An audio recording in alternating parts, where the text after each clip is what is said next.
I want to first start off by thanking TELUS for sponsoring this event and making it possible. A big welcome to Jill Schnarr, TELUS's Chief Social Innovation Communications and Brand Officer. At TELUS, Jill leads initiatives that drive social change through technology, enhancing the company's reputation as one of Canada's most trusted brands. And with that, I will hand it over to Jill for some brief remarks. Thank you so much, Jill. Thank you, April.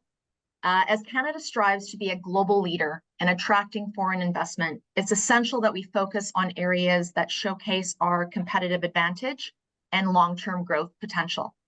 We must position ourselves as leaders in infrastructure, innovation, talent, and sustainable development. And today I'd like to outline key steps we can take to enhance Canada's attractiveness for foreign capital. First, let's invest in infrastructure. World-class infrastructure is essential to driving foreign investment. By prioritizing investments in broadband, 5G, green energy, and transportation, we can ensure Canada is an attractive and competitive destination.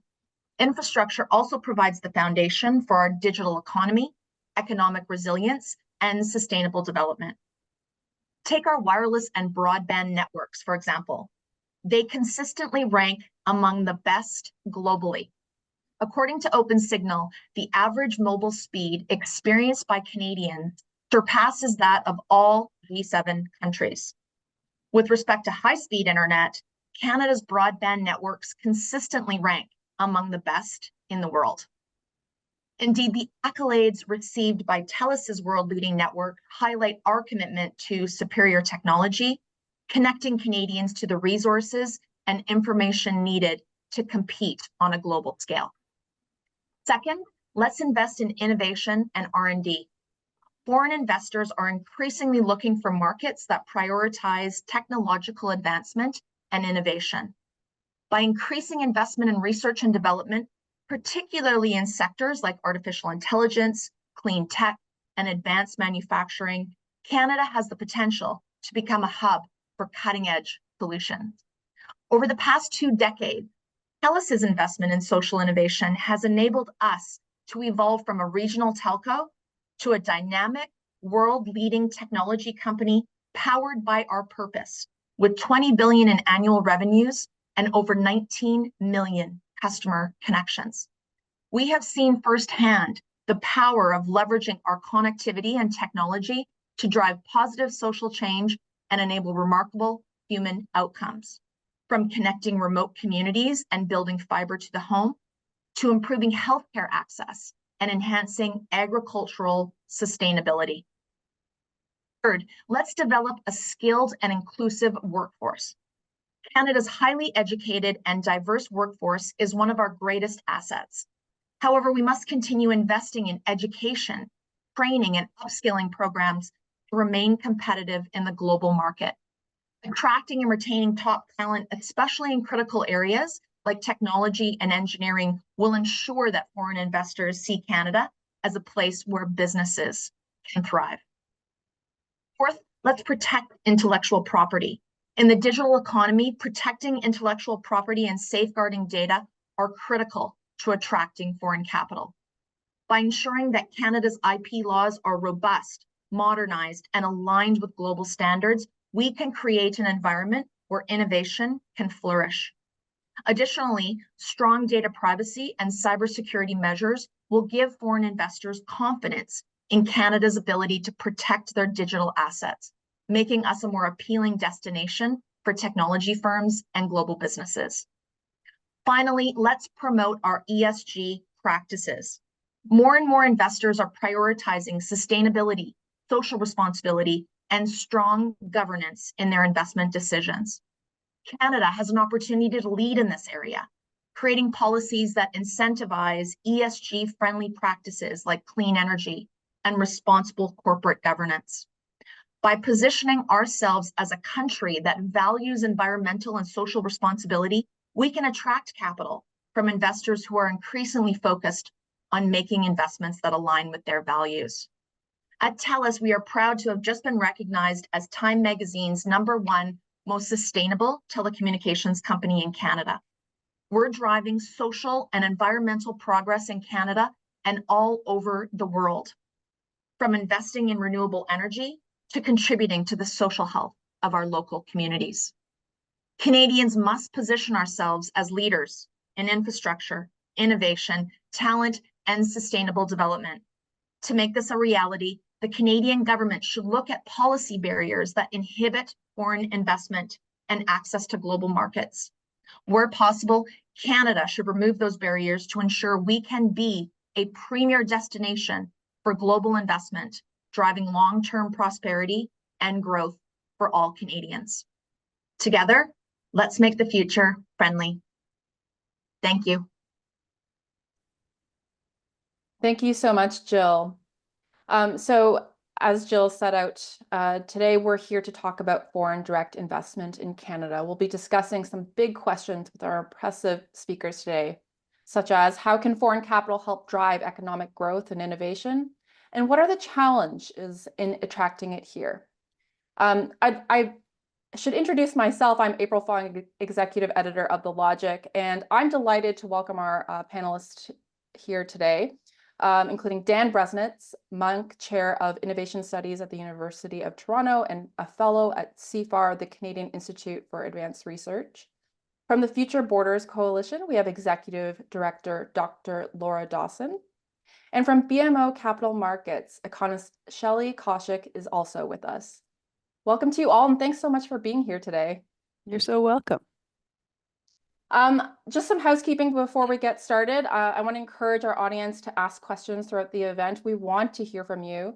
So use the question chat function at the bottom of your screen, and don't be shy. You don't have to wait until the end of the event.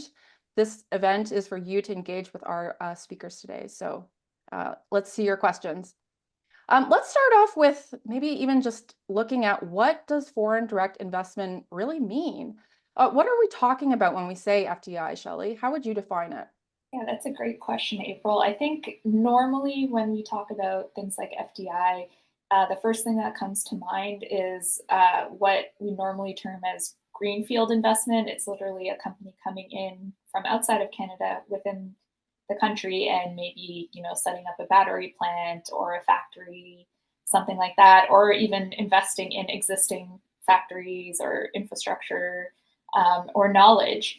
And that is a very important part of FDI, but it's actually not the biggest part. What we actually see on an everyday basis, there are other types of investment that comes in from foreign entities. And actually the largest one would be companies that already have a presence here in Canada. They're reinvesting their earnings into Canada, into their Canadian subsidiaries, for example. And that's actually the largest portion of FDI inflows into Canada. So I think that's something to keep in mind when we talk about broader FDIs, is what exactly we are talking about and what makes the biggest difference. That's a great point. There's so many different ways to think about it. Laura, you look deeply at US-Canada policy and economic relations that affect foreign direct investment. Why do you think Canada would be a good place to invest? Why would foreign investors be looking here? Sure.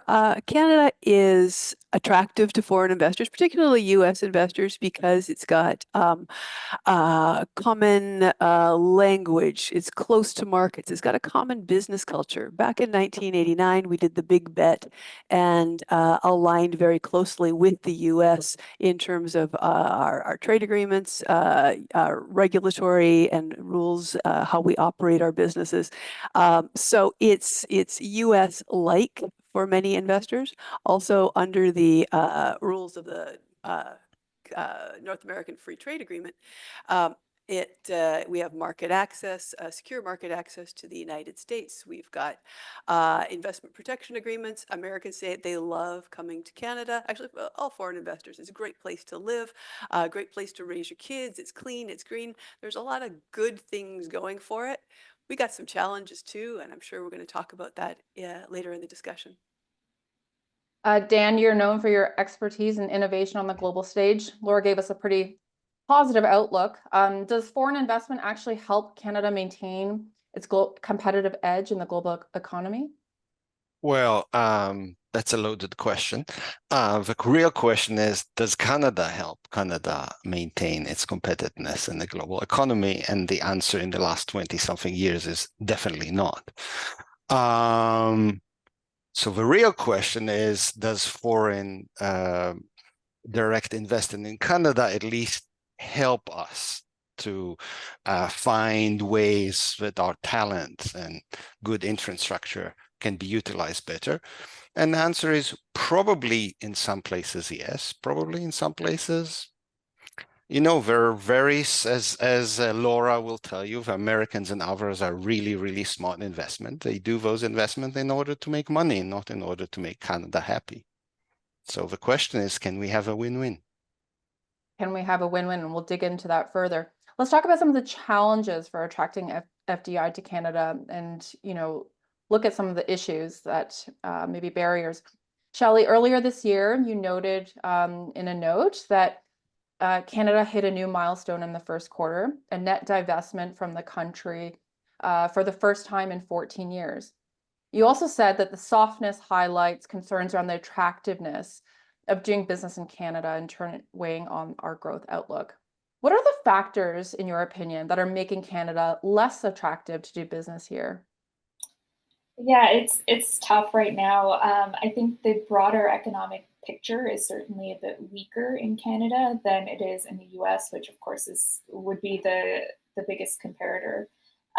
Canada's economic growth is actually holding up fairly well, better than we would have expected when rates started rising a couple of years ago, and decently stable compared to other G7 countries. It's really a US strength story. And so again, that's kind of where we lose out when we're comparing to the US. That said, there are certainly areas of improvement for Canada itself. The biggest one I would say for me right now in the short to medium term would be on the productivity side. So specifically labor productivity. And that has been kind of holding back growth for the last, I would even say, decade, more than that. But especially right now, where we're starting to see this divergence between Canada and the US, and if an investor is looking from the US or otherwise, even within Canada, an investor might be thinking, where do I want to invest my next dollar? It's a bit tough to kind of vouch for Canada or market Canada when productivity has been lagging for so long. So I think that is one major thing that is kind of hard to overstate right now. The second thing, our fiscal situation isn't great, and this is actually where we compare a little bit better to the US. So the US has, of course, been in the news for a number of years at this point regarding its debt burden, hitting the debt ceiling, and the budgetary deficit certainly being out of control at this point. But even though we're better than the US, I wouldn't necessarily classify our fiscal situation as great. So we are having these persistent deficits as well. Our debt to GDP ratio is also climbing in an era of higher interest rates, even though they are falling. And that does keep a lid on the fiscal room that all levels of government have in order to kind of protect the economy from whatever the next shock may be. So I think those would likely be the two main disadvantages or concerns that I have. So the fiscal situation, our low productivity in relation to the US's higher productivity, and you're comparing that to how we're viewed against Americans. And I think this is a great time for Laura to jump in. What are the main challenges for Canada right now in attracting foreign capital in your view? How do Americans view us? Sure. So there's two big buckets: things outside of our control, things within our control. The things outside of our control are global geopolitical instability, all of the things that are going on that are spooking investors and making them less likely to take a chance on a new market or greenfield investment. A lot of that instability, not all, but a lot of that actually originates in the United States, with the challenges with the upcoming US elections, with who will win and what kind of upheaval that will cause, with the review of the Canada-US, the CUSMA agreement, which may turn into not a review, but a full-fledged renegotiation, rip it up.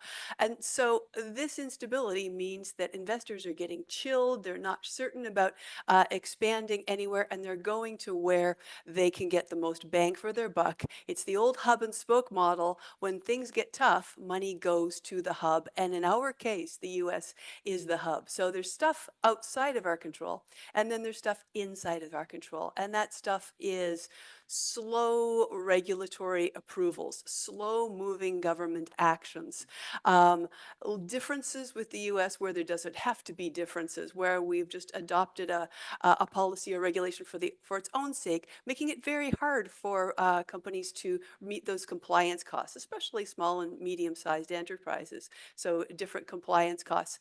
Also, so the excessive regulation, low levels of overall investment, and things like policies like the digital services tax, which seems to make no sense since there's already an OECD initiative designed to tax big tech. But Canada has decided to go its own way, push the agenda, and do something that Canadian or the tech companies have said they don't want any part of, and that is chilling investment as well. There's a number of other sort of own goal regulations and policies that Canada has right now that we could go into, but I know we want to keep this short and focused, so I'll leave it there. Dan, what about you? Laura brings up the digital services tax. There's also the Investment Canada Act that has maybe deterred some investment when it comes to mining. And an example of that is Vancouver copper miner Solaris abandoning its deal with China's Dazine Mining due to its failure to get approval from the Investment Canada Act. What do you think this says about our investment environment and the regulatory environment? I would not. Yeah, I think Laura hit the nail on the head here. It is tough to kind of deal with. I would say balance these kind of national priorities that the government may have. I totally understand the kind of initiative behind the Investment Canada Act. You, of course, want to keep national security and national interests top of mind. But I think Canada is well placed in the sense that we are a traditional ally of the United States. And so in this global, era of global tensions, geopolitical tensions, which again, Laura mentioned, and I think hit the nail on the head, a lot of this is out of our control. One of the things we can control and kind of help to market ourselves is the fact that, yes, people are moving back towards the hub that is the US, but we happen to be right beside the US and we happen to be, the strong ally. So when we're talking about things like critical minerals, when we're talking about digital services, all of these happen to be negotiating tools as well for governments and for politicians. I think our government would be well served to remember, we have these inherent strengths in our country, especially on the resources side, and we can use those to our advantage by, well positioning and well marketing ourselves as, these as an ally, but also someone where, we can synergize our national priorities with that of the US, especially in an era where the US is a bit more, protectionist and a bit more concerned with putting up these barriers as well to trade and investment. That's fascinating insight. Dan, what do you think in terms of Investment Canada Act, the digital services tax? What do those policies say about our investment environment right now?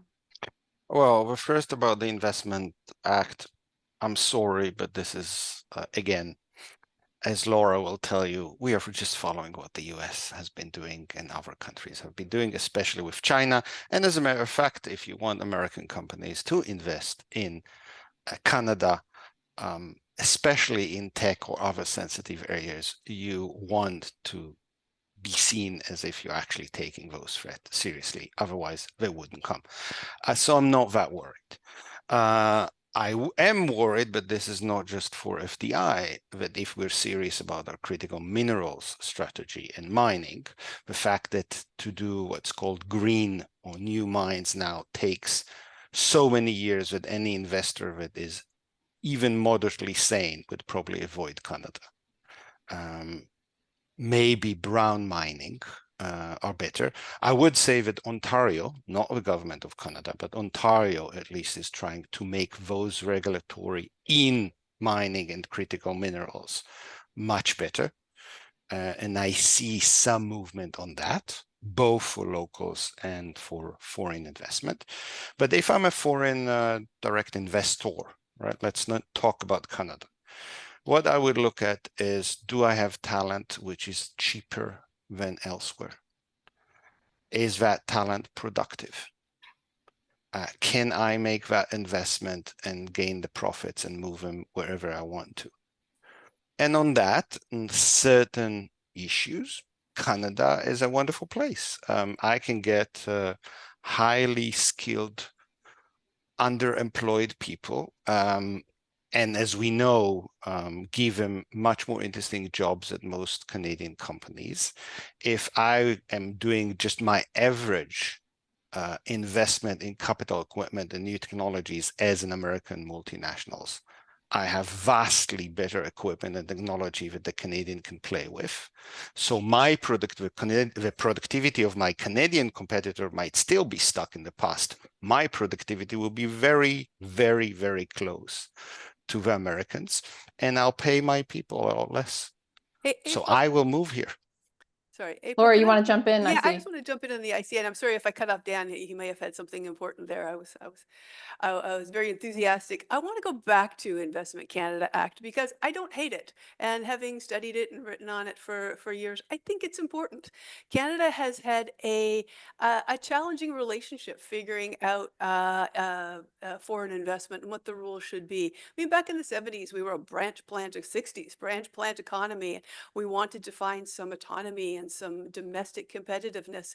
And so we looked at different kinds of foreign investment, and you know, we struggle with getting the right kind of investment. You know, is this building Canadian competitiveness, or is this just, you know, sucking the fat off the land? Is this the right sectors? You know, is it a sector that's particularly sensitive that maybe we don't want too much foreign investment in? And then is it the right investors? And I think there's a built-in bias where we believe that Canadian investors will all be good and follow the rules, and foreign investors are to be suspect and suspicious. So I find that the Investment Canada Act, with its additional layer of review for state-owned enterprises and critical sectors, is probably about right. I think where it falls down and is problematic is transparency. How long does it take to get a review? What can you expect? Is this transparent for foreign investors? So that's one challenge. And then the second is when it gets politicized, when someone's met all of the rules as we've written them, and it says, oh yeah, but we have political concerns that override, so no investment for you. So I don't hate the ICA. I just, you know, recognize that we struggle with it as Canadians. Some very rigorous debate about the Investment Canada Act. I'm going to take a question from the audience. This one comes from Matthew Fortier. He asks, are we being a bit too narrow focused on our approach looking at foreign capital? I think this one is for you, Dan. We seem to be betting that foreign direct investment can prop up our economy, but not supporting Canadian firms in the same way. FDI is important, but don't we need the IP headquarters, et cetera, that homegrown companies bring? What are your thoughts on that, Dan? As I said in the beginning, I think that we should treat FDI or foreign companies, especially if we give them, which we do, taxpayers' money as a deal. So the real question is, what do they give us back? And the same way with Canadian companies, but unlike foreign companies, we already know what they give us. And we already know that they're going to work under our rules, and they're going to grow in Canada and pay the IP taxes in Canada and all the rest. And that at least in the beginning, before they become multinationals themselves, they have less of an ability to move IP and other assets around to find places where they can pay less taxes. I do find it weird that some in some levels of government love foreign direct investment and make it much more difficult for Canadian companies to grow in Canada. And I think we have to fix that. I also have to say that Canadian businesses, if you want to compete and productivity is an issue, a lot of the reasons why we're so low in productivity is that Canadian businesses just not invest in new knowledge. The same person with the same talent, on average, going to a Canadian company versus an American company, and I'm using American company on purpose, she will have a much more interesting job, much more challenging. Her creativity, her ability to actually create IP will be higher. That IP might be moved to Canada because we don't do our job properly as a country, guarding the fact that we are actually allowed to tax IP on R&D made in Canada, but that's a different question. So I think we have to fix our own companies. We definitely have to give them a lot more love than we do now. We don't want to become the Ireland of North America, but as it is, if I'm back into the Department of Finance, a deal is a deal. I'm paying you money, taxpayers' money. What do you give me as a Canadian and as a foreign company? And I would look at all deals. Yep. Certainly a delicate balancing act. Let's turn to the impact of the US election, which is certainly on everyone's minds. We're less than 2 weeks away from the vote. Or you're no doubt going to be watching that closely. What's the biggest risk that Canada should be watching out for when it comes to how the result could impact foreign investment here? So many risks. Let's try to pick one, the Okay. biggest one. uh, uh, a, really a deflation of Canadian competitiveness brought on by that chilling effect on foreign investors that I was talking about. With Donald Trump, there's going to be shock and awe, shots across the bow like a universal tariff, which is going to hurt everyone, including US consumers, but also very significantly Canada. And it seems that, for a short period of time, Donald Trump can defy trade agreements like the rules in the USMCA and just impose those, even though technically he's not allowed to. So that is going to spook investors. Secondly, though, moving into that USMCA review, we're going to continue to be spooked. And if the US does not agree to renew it within the 2026 framework, it goes into this purgatory over 10 years where it's neither alive nor dead. It's Schrodinger's cat. And so again, if you're a foreign investor, do you want to invest in a country where the legal basis for investment protection is at risk? Probably not. Now, the third thing in the big thing is even the Harris government is no guarantee of stability or good times ahead for Canada. We have seen with candidate Harris and Biden that this is a very protectionist government. They wrap it in different paper and they say we're bringing jobs back to Main Street, we're investing locally, but when they're rolling up the drawbridge to foreign trade, and 77% of Canadian exports go to the United States, whether it's wrapped as nearshoring or wrapped as we hate foreign traders, it still has the same effect on Canada. Those are good points. Shelly, if Trump is victorious, this of course wouldn't be the first time we've seen him shake things up on the trade front. How did his leadership impact Canadian FDI in his first term as president? What should Canadian business leaders prepare for this time around if he returns to the White House?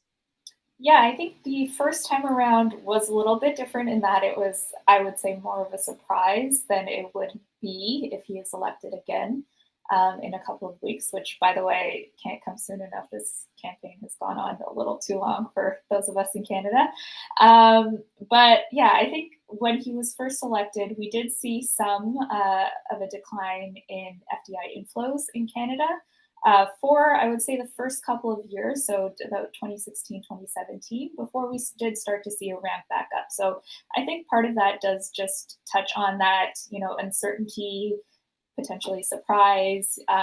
So we could see more of that. That said, we are in a much different world this time around than we were in 2016, particularly with those geopolitical tensions, with, all but an outright trade war with China, and with nearshoring, friendshoring on everyone's tongues at this point, right? So it is possible that we could see a longer, ramp back up, and potentially a bigger hit in the initial, post-election period.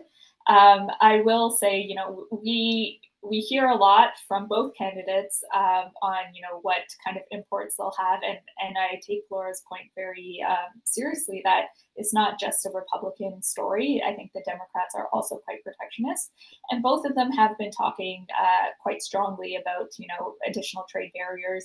Of course, one candidate more than the other, but it's a long road from the promises that are made during the campaign period to what actually is, brought forward, and also what actually gets passed. There are still a number of hurdles to come to actually that would potentially limit investment and trade in Canada. So it's not just a switch gets flipped, but that uncertain period, or that uncertainty, the potentially risk-off sentiment, I think is also important. And of course, that is something that's already getting baked in into markets for sure. Let's talk about the productivity and relating it to foreign direct investment. Dan, in the 2022 federal budget, the finance minister talked about how to solve productivity and innovation problems in this country. How do you think they're doing on that? They keep touting foreign direct investment figures over the last few years. Is that actually doing anything to help address productivity problems here? So, as I think we all know, because we've been talking about it in all over the media, in any kind of media for the last 6 months, our productivity continues to lag and actually go down. It goes up, but not as fast as any other place that we are the peers of. So we have a problem. We can talk beautifully about the program, but the reality is we have a problem, and the problem is actually getting worse. What is even more concerning for me when you talk about innovation is there are productivity lags we can easily explain. Our businesses don't invest in new technology, don't invest in capital equipment. They should be less productive. But we have the world's most or second most highly educated labor force in the world. And there is that thing that economists like to call technically total factor productivity or multi-factor productivity. It's basically what they don't know how to explain, and that's the effect over of what you can count, like capital or human capital. It's that innovation that you talk about. It's that ability to take people and get more out of them than what you would expect. And then you have Canada, which has the most highly educated, highly skilled people in the world, and have since 2008 either zero or stagnant or negative total factor productivity. So something happens in the Canadian economy overall that takes the world's most talented people and just can't get them to do anything creative or innovative. That has not changed. It's actually gotten worse. But that probably has nothing to do with foreign direct investment. What it might do is actually make us look much better for foreign direct investment, because they look at what Canadian companies are doing and said, that's a wonderful opportunity. We have people that are really highly educated, are not paid accordingly to what we think they should be paid. So we'll pay them 20% less than in the US and still get so much more out of them than what any Canadian company can do. Does that help Canada? Does that help productivity? Probably not, but it makes us really much more attractive for indirect investment in some sectors. That's an interesting view.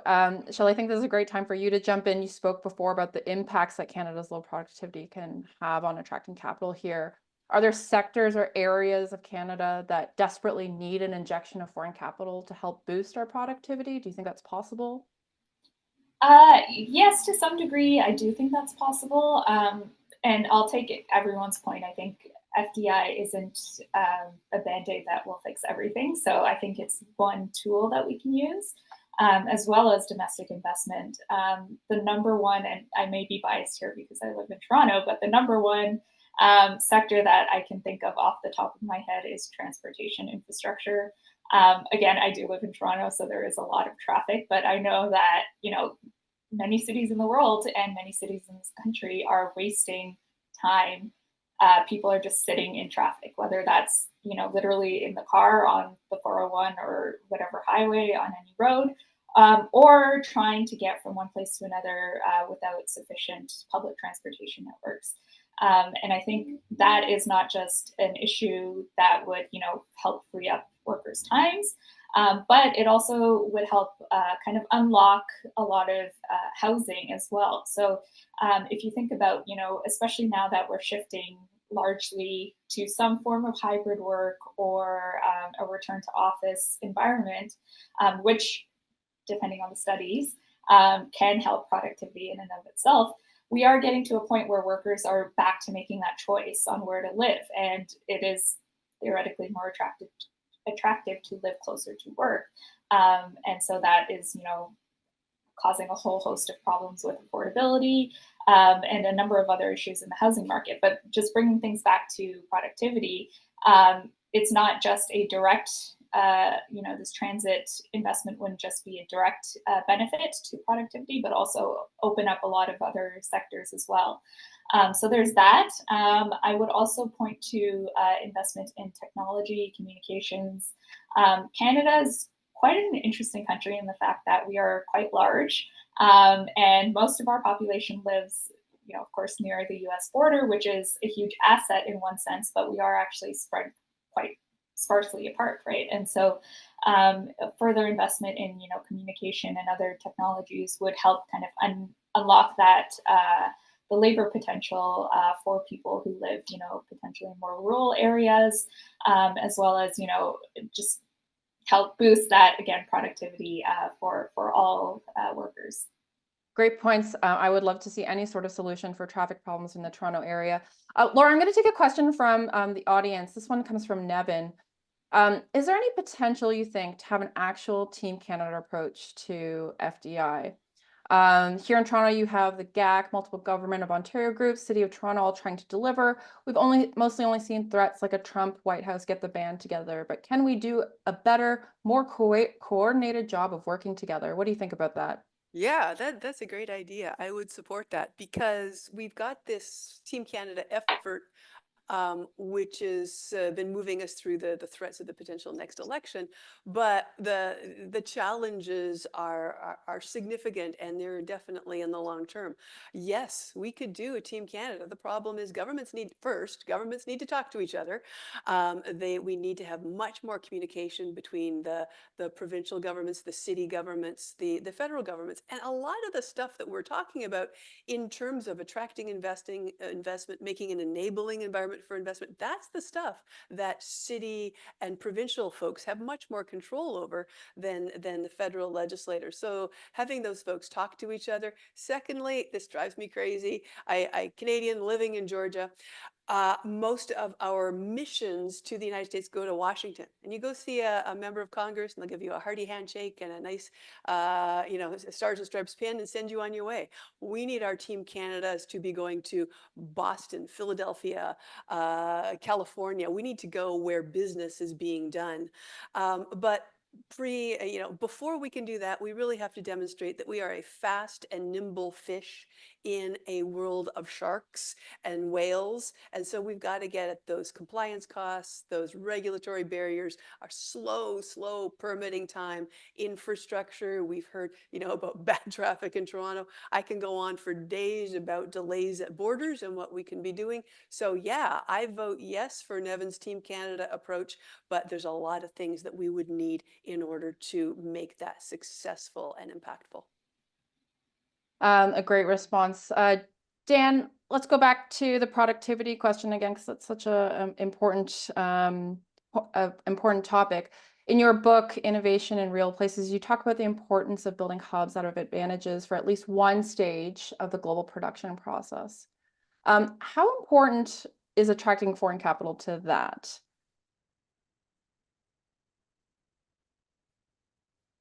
Let me use this question also to add one thing that I'm puzzled that I haven't heard in this panel, and I'm puzzled that I never hear it in Canada. Yes, we are a really large country. We're also extremely resource rich, and nobody talks about resource unless we're talking about putting a mine.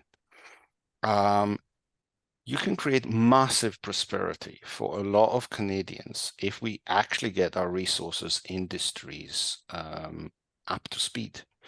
It is inconceivable that the only thing that we do with our forests is cut them down and then send them 6,000 miles away, so they'll take a process of 15 minutes and come back to us. It's inconceivable that we have one of the world's biggest forestry industry and all the machines, IT, intellectual property about that, all the industries that go around just growing the trees come from Finland.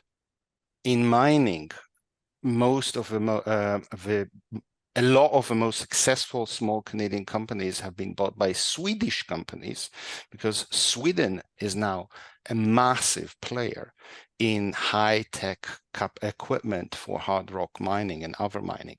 If Sweden can do it, why can't Canada, where we actually have the minerals? Why can't we think about what we want for our northern communities in terms of FDI and productivity growth? Why do we constantly have to talk about downtown Toronto? And I live in downtown Toronto. I hate the traffic jams, but I'm sorry, Canada is slightly bigger than back at downtown Toronto. I love that. Thank you for broadening the view. Let's talk about the regulatory environment and some possible solutions. Shelly, what do we need from the policy environment to bolster foreign capital inflows? Well, I think when we're talking about things like, the Team Canada type of approach, I think a lot of that does come down to this coordination, communication that we've talked about between governments, reducing trade barriers between provinces. I think that is something that a lot of people have talked about for a number of years at this point. Actually getting productive conversations and meaningful advancements in that area would be huge.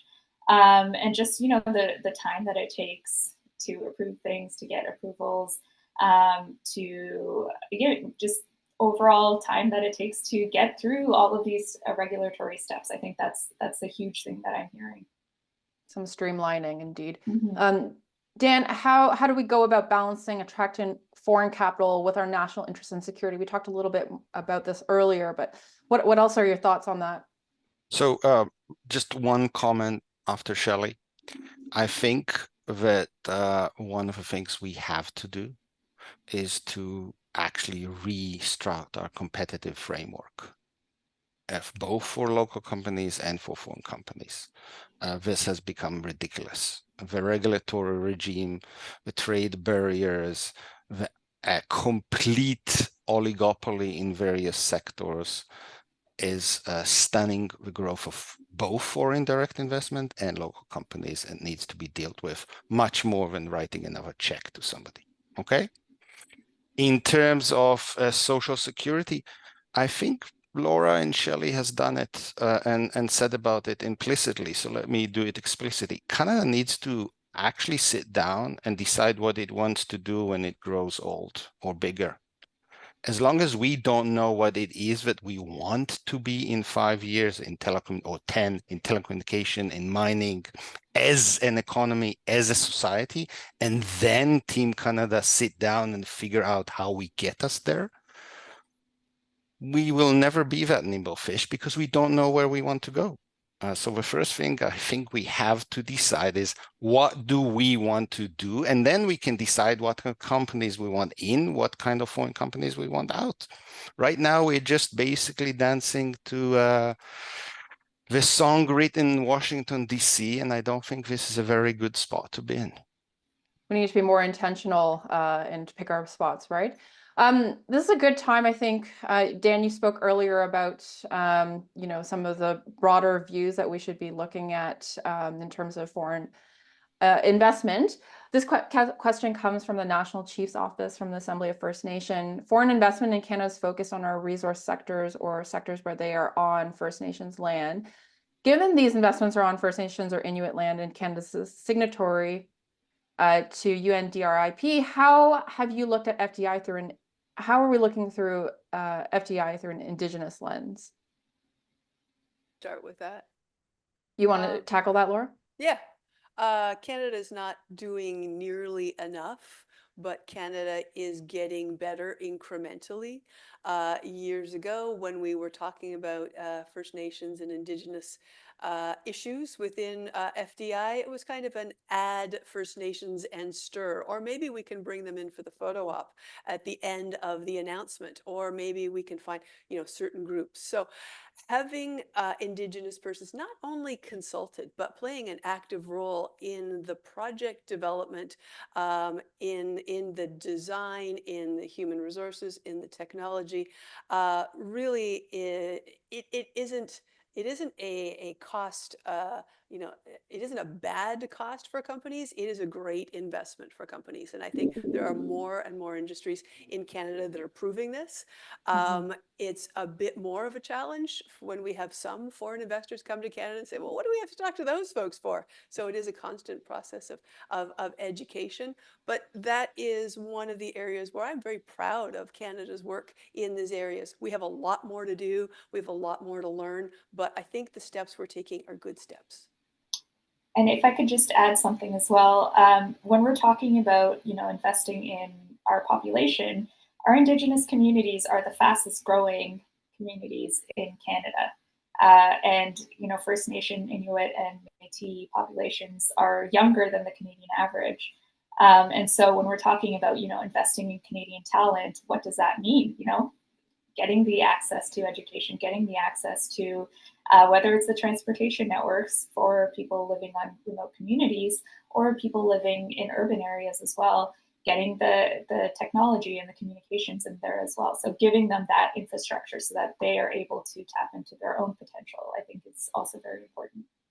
Absolutely. So much potential out there that is untapped.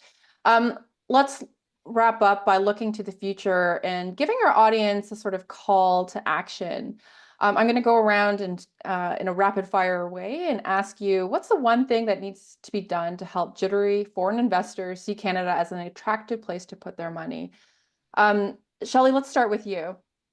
I might be a little bit biased here, just given the environment that we're in right now, but just because you said this was rapid fire, I will say, aligning Canada as, an ally for the US, just given that there is so much concentration right now on US and, Buy America, friendshoring, reshoring, things like that. So much of this is politically charged that I think we need to kind of take advantage of that and, insert our own niche in there. So a lot of this is a marketing issue. A lot of this is a political issue. So I'll leave it there. We have to tell our own story a little bit better. Exactly. Dan, what's the one thing that needs to be done to help attract foreign capital to Canada? Well, if we can just keep our sanity, we would look so much more attractive compared to the US and Europe at the moment. So that's one, and I'm serious about it. We should definitely not learn the political discourse in the US if we want foreign investors. And we have to fix our regulatory and competitive market framework. I mean, this is ridiculous. When foreign companies in fintech come and discovered how many different regulatory bodies all around Canada it needs to deal with just in order to have operation in all over Canada compared to all over the United States, which is also a market which is 10 times bigger, I would move to the US. Okay, so help make sure that we look stable and sane. Let's sane. go Okay. below. Just sane would be all right, good. just sane. Yeah. Look sane. Okay. Laura, what's the one thing that Canada needs to do to help attract foreign capital? Okay, so can we be sane? Yeah, so my other panelists to be sane and look after the regulatory disparity. So I'm going to do something a little bit different. I'm going to say government digitization. I think it is just bizarre that only 10% of the Canadian federal government is in the cloud. I think that Canada is increasingly dragging its feet in its own digital transformation. So if the federal government can't itself be a great tech customer, how can we expect great tech companies to root and prosper in Canada? I think we're trying to solve a lot of problems here. There you have it, everyone. We have solving some of our government digitization issues, just looking sane, and fixing the regulatory environment, or paying attention to the regulatory environment to attract foreign capital here. Those are some great solutions. I want to close off by thanking our impressive panelists today. Dan Breznitz, Dr. Laura Dawson, and Shelly Kaushik, thank you so much for sharing your time with us. Thank you to our sponsor, TELUS, and to Jill Schnarr, Chief Communications and Brand Officer. Thank you so much for your remarks off the top of this event. Thank you to our audience. Thank you for spending the time with us today and for being so patient during these technical issues that we had earlier. If you're not already a subscriber, you can find a link to subscribe in the chat or visit the Logix website. You should definitely be subscribing if you're not. A note on our upcoming events, our long-awaited The Logix Summit is happening on October 28th. A very exciting time for us. Tickets are sold out, I'm sorry to say, but we look forward to welcoming our subscribers for a day of discussions featuring decision makers and innovators who are leading Canada through a period of immense consequential transition. We have a full slate of events for the remainder of the year, so keep your eyes on your inbox to find out about those. You can find The Logix on Twitter and LinkedIn. If you're not following us, you certainly should. And you should definitely be watching out for more in-depth coverage from The Logix on foreign investment, all the issues and solutions that go along with it. Thank you again to everyone who joined us today, including the team, the Logix team behind the scenes. And thank you again to our panelists. Have a great day.